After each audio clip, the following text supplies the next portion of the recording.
안녕하십니까. 김광수 소장입니다. 2017년 새해 첫 번째 동영상 촬영을 시작하겠습니다.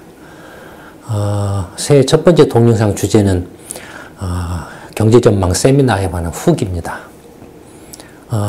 이미 말씀드린 것처럼 이제 2017년 경제전망 세미나는 작년 12월 달에 한 게 아니고 올 1월 8일 날 했었죠. 그래서 1월 8일 날 했었는데, 당초에 조금 이제 2번 연기를 하고 했었는데, 좀 우려도 했지만, 연기를 했기 때문에, 좀 이렇게 세미나에도 그 기존에 오시던 분들이나 새로 오시던 분들이, 좀 제대로 오실까라고 다소 좀 우려되는 부분도 있었지만, 다행히도, 세미나 참가 신청했던 분들 대다수가 참석을 해주셔서 올해 2017년 경제전망, 자꾸 오래 하는데 이게 2017년 경제전망 세미나, 원래는 이제 이게 그 작년에 했어야 될 걸 올 1월 달에 하다 보니까 세미나 보고서도 전부 그 좀 혼란스러웠습니다. 예를 들어서 이제 작년에 만약에 세미나를 했더라면은 작년을 올해라고 하고, 2016년을 올해라고 하고, 2017년을 내년이라고 이렇게 표현을 하는데, 1월 달에 하다 보니까 그 표현을 전부 바꿨습니다. 그래서 올해라는 표현을 2016년으로, 내년이라는 표현을 2017년으로 이렇게 전부 바꿨습니다. 근데, 어쨌든 간에 2009년부터 경제전망 세미나를 해서 지금 이제, 이번까지 해서 거의 이제 만 8년 차를 이렇게 했습니다. 10년 가까이 했죠. 물론 이제 그 안에 또, 투자 강연회가 또 신설이 돼서 투자 강연회도 했죠. 투자 강연회 지금 몇 번 하고 있나요? 한 2014년부터 했습니까? 그러면 투자 강연회도 벌써 한 3번 정도, 이렇게 한 셈이 되네요. 그래서 이제 경제전망 세미나는 이제 저희 연구소 최대 연중 행사 중에서 최대 행사이고, 또 가장 김광수 경제연구소의 이른바 위력이라 할까요? 를 이렇게 과시하는 그런 행사이죠. 올해도 경제전망 2017년 경제전망 세미나에도 참가 신청해 주신 분들이 한 600여 분 정도 계셨는데, 한 60여 분 정도가 이렇게 참석을 못 하셨습니다. 매년 한 10% 정도는 참가 신청을 하시고, 참석을 못 하시는 것 같아요. 근데 다만 이제, 이번에는 예년에 비해서 한 전체 신청하신 분들이 한 100여 명 정도 좀 적었습니다. 적었던 이유는, 물론 이제 또 현장 신청도 있고, 이러저런 것까지 포함하면, 세미나 강연장을 메우긴 했지만, 예년에 비하면 다소의 세미나 신청이 조금 적었던 것도 사실인데, 적은 이유는 선거 때문에 그렇습니다. 선거 때문에 이제 지지 정당이나 또는 지지 후보, 대선 후보로 갈리면서, 왜 내가 지지하는 대선 후보를 김광수 경제연구소는 지지 안 하냐, 이런 식으로 시비를 걸어오고, 좀 이렇게 예의가 없죠. 이게 조금 문제죠. 이런 것들이. 어쨌든 그런저런 이유로 인해서 저희 이제 연구소가 운영하는 다음 카페 이제 김광수 경제연구소 포럼이 있는데, 그 포럼에서 이제 좀 너무 이렇게 도가 이렇게 지나치거나 너무 심한 그런 이제 사람들을, 물론 상당수가 이제 이른바 야당 지지자들이죠. 야당 지지자들인데, 저희 포럼이 무슨 특정 어떤 정당이나 특정 대선 후보를 홍보하고 지지하는 그런 게시판도 아니고, 더더군다나 다들 아시는 것처럼, 저는 개인적으로 이미 10년 넘게 정치개혁을 위해서, 일반 시민 중심의 정치개혁을 위해서 해온 사람인데, 그런 곳에 와서 이렇게 마구잡이로 난장질을 치면서 하는 게, 이게 과연 자기들이 말하는 어떤 민주주의인가 라는 것에 대해서 상당히 좀 의문이 이렇게 의문스럽기도 하고요. 어쨌든 뭐 그런저런 이유로 인해서 한 몇십 명을 잘랐습니다. 포럼에서. 그랬더니 이제 저런 분들이 이제 나가서 뭐 저희 이제 김광수 경제연구소 욕하고 뭐 하고 뭐 했겠죠. 뭐 그런 또 뭐 시평 구독하던 뭐 일부 분들이 뭐 구독을 이제 안 하고 취소를 하고 뭐 그런 것도 있었습니다. 뭐 그렇다고 그래서 뭐 김광수 경제연구소가 뭐 망하거나 그런 경제전망 세미나가 안 되거나 보셨던 것처럼 전혀 지장 없이 다 했지 않습니까? 어쨌든 뭐 그런저런 그 사정들이 있었는데 막 일시적인 거겠죠. 근데 선거 때만 되면 이렇게 다들 발광을 해요. 사람들이. 제정신이 아니에요, 전부 다. 문제 심각해요. 이런 상태에서는 건전하고 합리적인 어떤 민주주의 시장 경제를 할까요? 민주주의 시장 경제 또는 민주주의를 제대로 실천하고 하기가 힘들다라고 생각을 합니다. 네, 어쨌든 이번에 그 경제전망 세미나는 사전에 그 예년에 없었던 그런 좀 약간의 곡절들이 있었습니다. 그래서 보통 경제전망 세미나는 이제 상당수 분들이 이렇게 참가 신청을 하는데 이번에는 약간 뭐 적었지만 그래도 많은 분들이 또 적극적으로 성원을 해주시고 참여도 해주셔서 덕분에 무사히 세미나를 마칠 수 있었습니다. 그 세미나는 이제 뭐 보시는 것처럼 이제 이게 이제 동영상 사진 찍어 놓은 게 있는데 이게 강연장이 거의 한 600석 정도 됩니다. 아마 서울에서는 최대 강연장에 속하죠. 거의 이 정도 규모를 넘어가는 강연장이 없습니다. 이런 강연장을 10년 가까이 매년 꽉꽉 채워왔다라는 건 기적 같은 일이죠. 다들 아시는 것처럼 저희 이제 경제전망 세미나 같은 경우는 무슨 언론 홍보라든지 언론 뭐 보도라든지 광고라든지 그런 게 일체 없지 않습니까? 없는데도 불구하고 전국 각지에서 이렇게 많은 분들이 그것도 일반 이제 민간 연구소가 개최를 하는데 이 참가비도 뭐 5만 원, 8만 원으로 이렇게 뭐 많다면 많고 또 적다면 적을 수도 있죠. 근데 어쨌든 일반적으로 생각하기에는 한국적인 상황에서는 결코 적은 금액은 아니라고 생각을 합니다. 물론 이제 그 세미나 내용이라든지 자료집의 어떤 내용 방대함이나 어떤 그 전문성이나 이런 걸 감안하면 뭐 싸다고도 이렇게 할 수도 있겠습니다만 또 이제 일반 시민들 참가하는 일반 시민들 입장에서 보면은 그냥 평범한 시민들이 참석하시는 경우가 많기 때문에 뭐 5만 원도 상당히 부담스러운 금액일 수는 있죠. 근데 어쨌든 그런 정도 금액으로 이런 대규모의 그 세미나를 할 수 있는 데는 한국에서 김광수 경제연구소 빼놓고는 거의 없지 않을까 싶습니다. 예. 물론 이런 그 대규모 그 경제전망 세미나를 이렇게 이제 10년 동안 해오다 보니까 저희 연구소도 나름대로 이제 굉장히 많은 노하우도 쌓이고, 그 다음에 이제 뭐 여러 가지, 그동안에 이제 그 해오면서 축적된 포맷 같은 것들도 있고, 그래서 또 더더군다나 이제 이렇게 자원봉사 하시는 분들, 시민공방 중심으로 해서 이렇게 자원봉사 하시는 분들도 이렇게 많이 계시고, 그래서 올해는 특히 또 그 경제전망 세미나에 이제 다들 아시는 것처럼 정책 아카데미를 이순신 프로젝트 정책 아카데미를 하고 있지 않습니까? 작년까지 이제 3기가 수료했고 이제 새해부터 지금 올 2월 달부터 4기가 이제 시작이 되는데 4기는 아마 서울하고 부산에서 동시에 진행될 걸로 예상이 됩니다.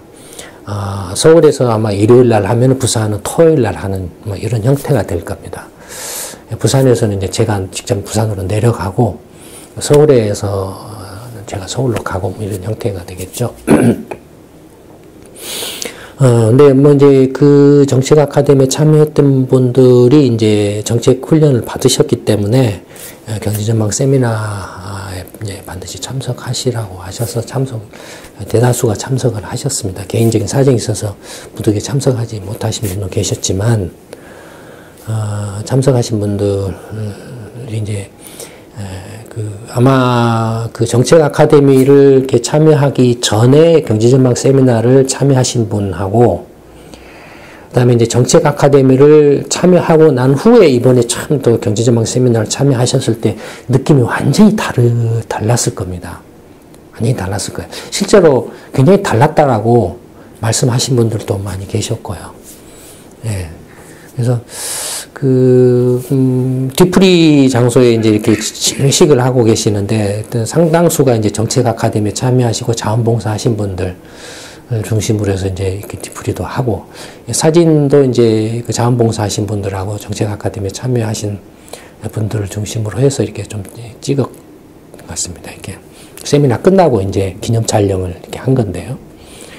예. 그래서, 뭐, 초창기 때는 이제, 뭐, 참가비도 상당히 저렴하고, 그 다음에, 초창기 때는, 뭐, 경제전망 세미나를 뭐, 이틀, 3일 또 막, 부산에 가서도 하고 그랬습니다만, 제가 이제 뭐, 개인적으로 체력적인 한계도 있고, 그 다음에 또 뭐, 이런저런 사정들도 있고, 해서, 사실 또, 부산 같은 경우에는 가장 어려운 점이 뭐였냐면 장소 대관 문제였어요. 뭐, 어처구니없게도, 뭐라 할까요. 일단 지방은 이렇게 몇백 명이 들어갈 만한 그렇게 장소들이 이렇게 많지가 않고요. 최근에는 조금 생긴 것 같은데, 불과 한 2, 3년 전만 해도 그런 대관 장소가 거의 없었고, 있다고 해도 그런 장소들이 대부분 정치화되어 있어가지고, 저기가 뭐 어떤 데야, 뭐 저희는 좌파 연구소야, 뭐야, 뭐 이런 식으로 해서 대관을 안 해준다든지 뭐 이런 것들이 있었거든요. 어처구니 없죠. 이런 것들이 참 웃기는 일이죠. 뭐 그런 저런 것들이 뭐 이렇게 복합적으로 이렇게 또 겹쳐서, 작년부터인가 이제 그 부산에서 하는 그 세미나나 투자 강연회는 안 하고 있습니다. 부산이나 영남권 계신 분들한테는 죄송하지만, 좀 널리 이해를 해 주시고, 서울 세미나에 참석을 해 주시면 감사하겠습니다. 어쨌든, 서울 세미나를 이렇게 무사히 마쳤습니다. 이제 자료집이 이제 올해는 매년 이제 세미나 때마다 자료집이 나갔는데, 올해는 한 자료집 분량이 한 150페이지가 넘었습니다. 그래서 사실은 전체 그 경제전망 이제 세미나 자료집은 경제 보고서를 축약해서 이렇게 만들어서 이렇게 하고 있는데요. 경제 보고서는 이제 연구소 유료 구독 회원 1년에 연간 400만 원 하는 이제 그런 회원들이 구독하는 보고서인데, 경제 보고서가. 분량은 한 300페이지 정도 됐습니다. 그 300페이지 가운데서 이제 한 절반 정도로 축약을 한 거죠. 작년에는 한 130페이지 정도 됐나요? 작년보다는 더 늘었어요. 그만큼 이제 세계 경제가 더욱더 복잡해지고, 이렇게 뭐라 할까요? 단안해지고 있다 할까요? 어려워지고 있다 할까요? 왜냐면 세계 경제가 좋고, 이렇게 큰 문제가 없으면 분석할 때 별로 없잖아요. 보고서 분량이 줄는데, 복잡하고 막 이게 이제 어려워지면은, 막 이기도 문제, 저기도 문제 하니까 분량이 늘어날 수밖에 없어요. 물론, 그 경제보고서 300페이지도 사실은 다 담지를 못해요. 원래 당초에 이제 계획을 했던 것은,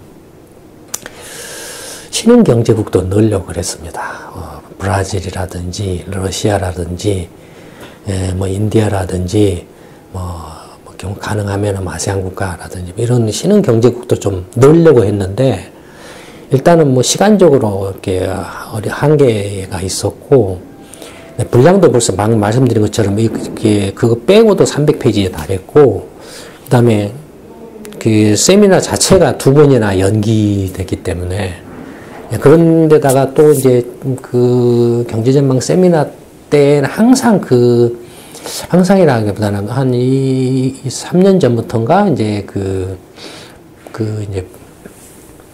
경제전망 세미나 말고 그 경제전망 세미나와 별도로 다른 또 이렇게 포인트가 되는, 이렇게 핵심이 되는 어떤 주제를 잡아가지고 보고서를 그 발간을 합니다. 그래서 예를 들어서 이제 2014년에는 기술 혁신과 관련된 보고서를 발간하고 2015년에는 세계 자동차 시장에 관해서 보고서를 발간을 하고 그다음에 올해는 그러니까 2017년 경제전망 세미나 때는 그러니까 2016년이죠.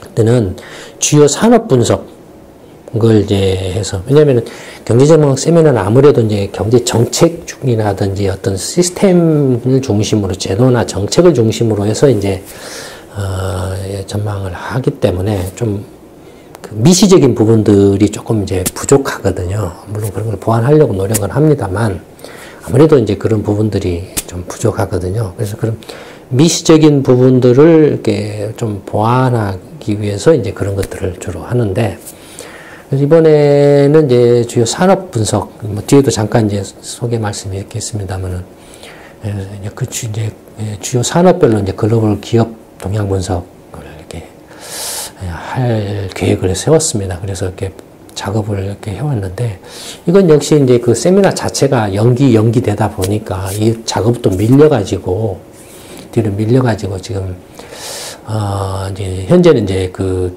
세미나 때 판매를 못했습니다. 맞추지를 못해가지고 그래서 이제 예약 판매를 실시를 하고 있죠. 2월 10일 전후 2월 10일 전후로 해서 아마 이제 예약 주문하신 분들한테 이제 발송이 될 겁니다만 그것 때문에 저는 이제 올해 설 연휴도 없습니다.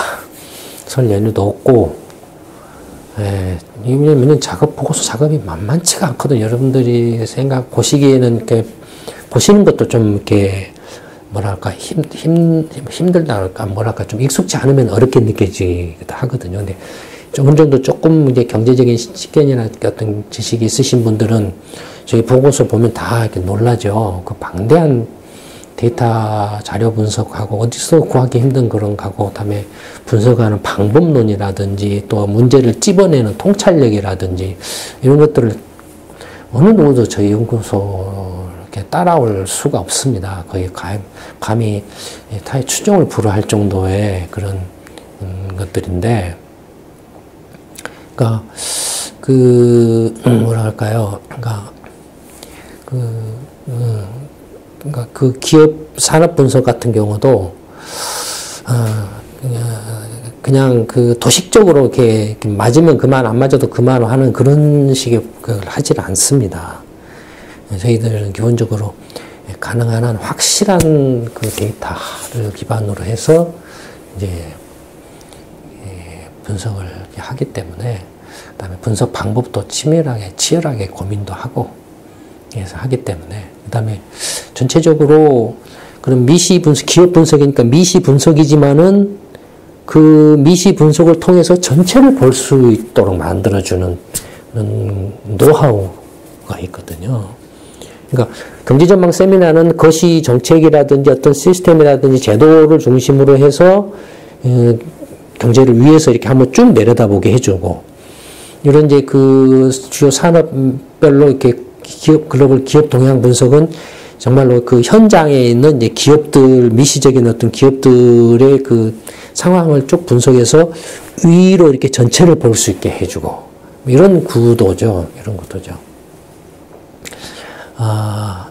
근데 올해는 특히나 또, 굉장히 격변이 일어날 가능성이 높은 그런 해가 될 거로 예상이 됩니다. 그래서, 주요 산업별 글로벌 기업 동향 분석, 기업 분석 보고서도 한번 시간이 되시면 꼭 한번 구독해서 보시기를 바랍니다. 많은 도움이 되실 겁니다. 그럼 올해 경제전망 세미나에서 이번에 이제 말씀드렸던 내용은 이제 항상 매년 이제 그 구조는 똑같습니다. 세계 최대 경제 대국인 미국부터 시작을 해서 전에는 이제 작년까지만 해도 유럽을, 그 다음에 유럽을 하고, 그 다음 중국, 일본. 그 전에는 미국, 유럽, 일본, 중국 이런 순이었고, 또 그 전에는 미국, 일본, 유럽, 중국 이런 순이었는데, 이제 그 경제적인 파워 관계가 변하죠. 그걸 반영해서 이제 미국, 중국, 유럽, 일본 이런 순으로 이렇게 하고 있습니다. 경제 규모 면에서도 이제 중국 경제가 유럽 경제를 능가하기 시작하고 있기 때문에, 예. 또, 올해 경제 격변의 그 중심지에는 중국과 미국이 있죠. 미국이 있죠. 근데, 하여튼 그래서 이제 미국, 중국, 유럽, 일본, 그래서 이제 세계 이제 주요 4대 경제권에 대해서 하고, 그 다음에 이제 한국 경제하고, 그 다음 부동산 시장 이렇게, 예, 나눠서 이렇게 했습니다. 그래서 크게 두 부분으로 나눠서 하는데, 이제 미국, 중국, 일본, 유럽, 일본은 이제 1부에서 이제 말씀을 드리고, 2부에서는 한국 경제하고 부동산 시장 말씀을 드렸죠.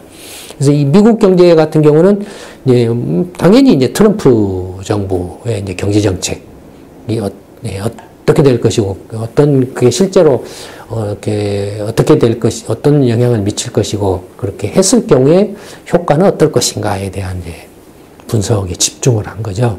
아마 트럼프 경제 정책 효과 분석을 이렇게 신속하게 이렇게 방대하고 치밀하게 한 데는 세계적으로도 아마 저희 연구소 정도밖에 없지 않을까 싶어요. 예.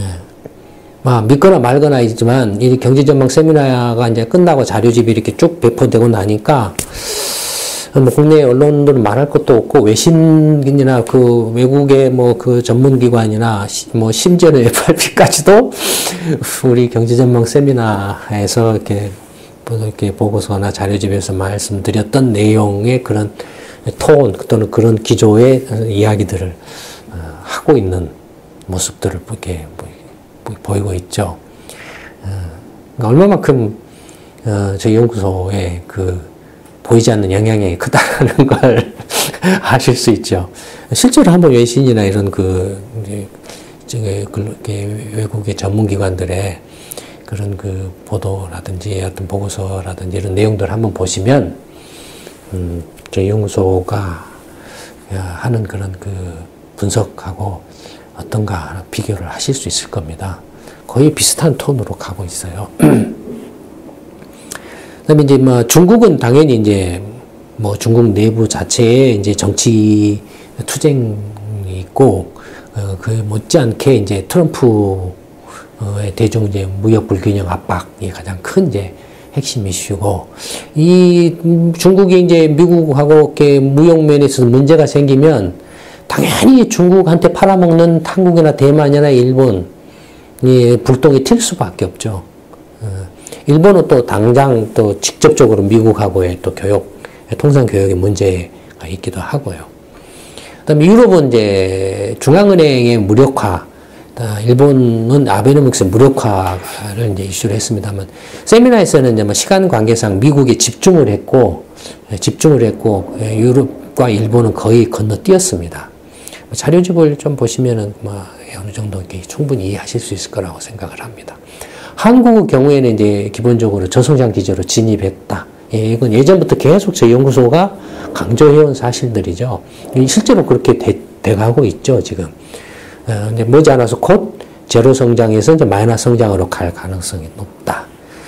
그런데 이런 저성장으로 떨어지고 있는 그것조차도 어떤 상황에서 저성장이냐면은 빛을 쏟아붓고 있는데도 성장률이 떨어지고 있다라고 이렇게 지적을 하고 있죠. 그러니까 빛을 쏟아붓고 있는데도 성장률이 떨어진다. 그러면 만약에 빛을 쏟아붓지 않았더라면 성장률이 어떻게 됐을까? 이미 오래전에 마이너스죠. 이미 오래전에.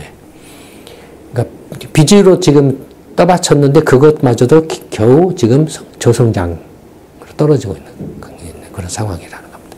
근데 부동산은 이제 전월세 대란과 이제 분양폭탄 문제를 이제 집중적으로 말씀을 드렸습니다. 그래서 부동산 시장도 이제 터닝 포인트 전환점에 들어왔다라는 걸 말씀을 드렸고요.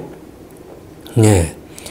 예를 들어서 이제 그 부동산 시장 관련해서는 서울하고 수도권, 그 다음에 지방의 6대 광역시, 부산, 뭐 대구, 울산, 광주, 뭐 대전 이런 하고 서울 수도권의 그 시장의 그 움직임이 전혀 다르다라는 걸 말씀을 드렸죠. 그리고 시기별로 부동산 시장을 나누어서 특징들을 이렇게 구별해 가지고 시기별로 예를 들어 2000에서 2002년 저금리, 그냥 IMF 이제 외환위기 직후에 금리를 내렸잖아요. 저금리로 인해서 이때도 전월세 대란이 한번 일어났고, 그 다음에 신도시 개발 경기 부양을 위한 이른바 떴다방 투기가 이제 일어났던 시대고 2003년부터 2008년까지는 수도권을 중심으로 해서 이른바 뉴타운 투기가 있었고 뉴타운 투기가 곧 분양폭탄이었죠. 그다음 물론 여기서는 생략이 됐습니다만 이제 2003년 4년에 일시 침체기가 있었고 지방은 이미 2003년부터 2008년까지는 미분양 폭탄에 이미 이렇게 이때부터 문제가 심각해가지고 지방 금선사들 파산하고 이때부터 지방 장기 침체에 들어갔다고 그랬죠. 가격이 안 오르고 수도권은 이때 막 펑펑펑 뛰는데 그래서 지방과 수도권의 괴리가 컸고 그 다음에 전세가 비율 관련해서 투기하고 연관시켜가지고 전세가 율하고의 관계도 설명을 했었죠. 그 다음에 이제 2009년 12년에는 이제 수도권하고 지방에서 양극화 현상이 일어났다.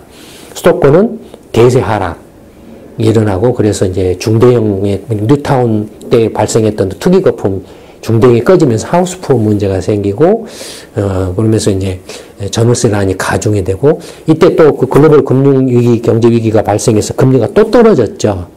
또 떨어지면서 전월세 이 압력이 이제 가중됐죠. 전월세 가격이.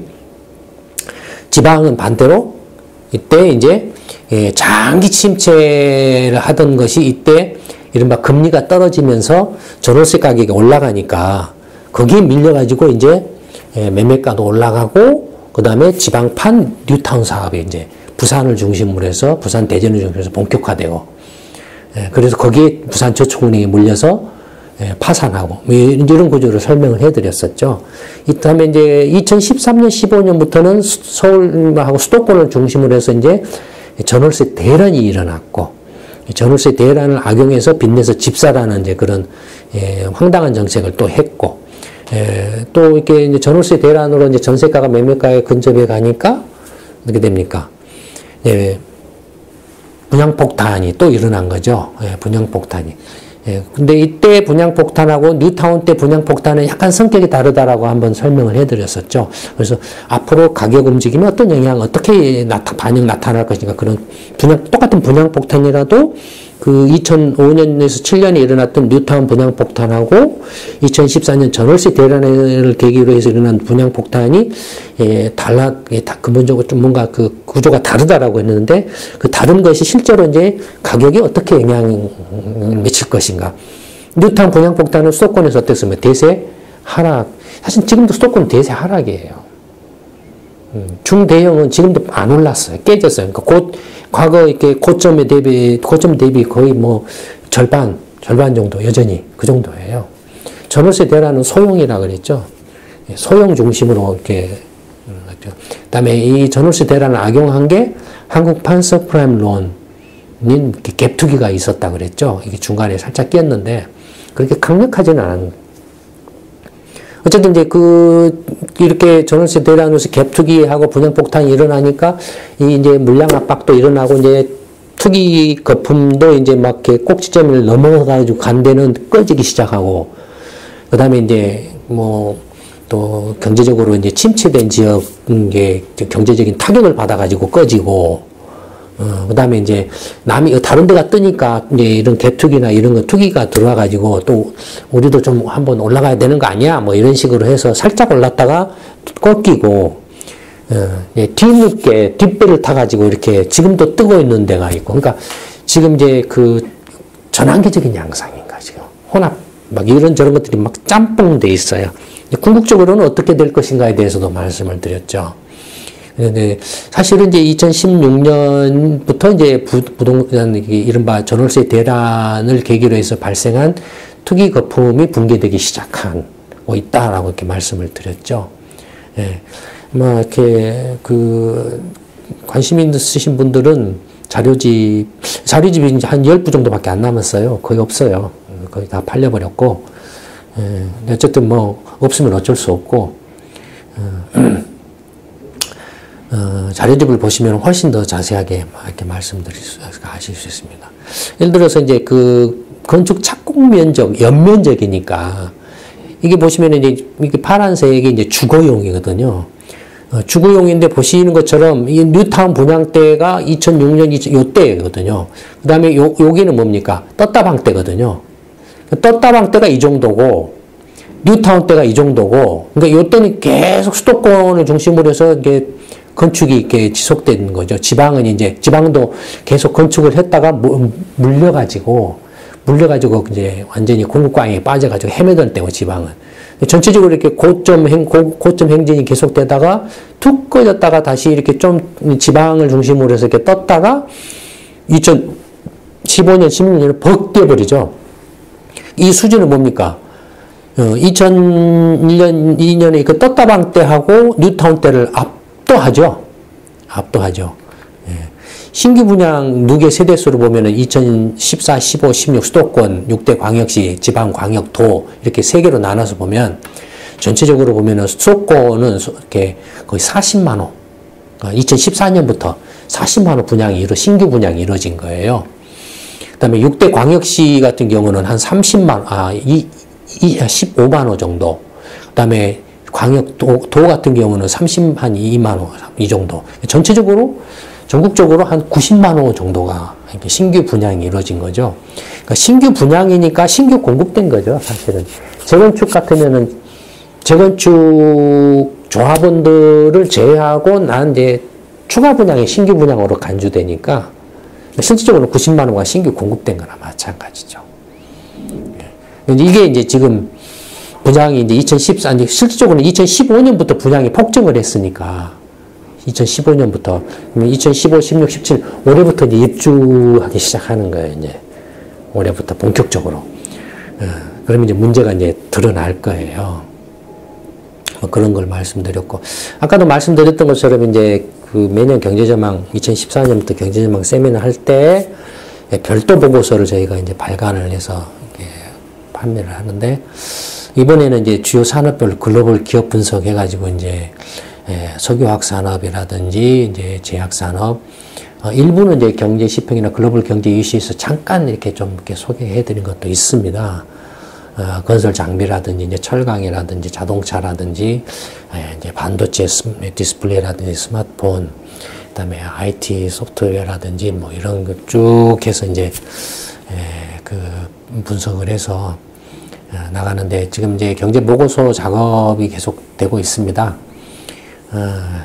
이번 이제 설 연휴 때도 계속 두 번째 보고서 작업, 다음에 설 연휴 끝나고 세 번째 보고서 작업이 마무리되면 그 중에서 이제 또 이제 추스려 가지고 이제 이 보고서를 만들어서 이렇게 판매를 할 겁니다. 2월쯤에.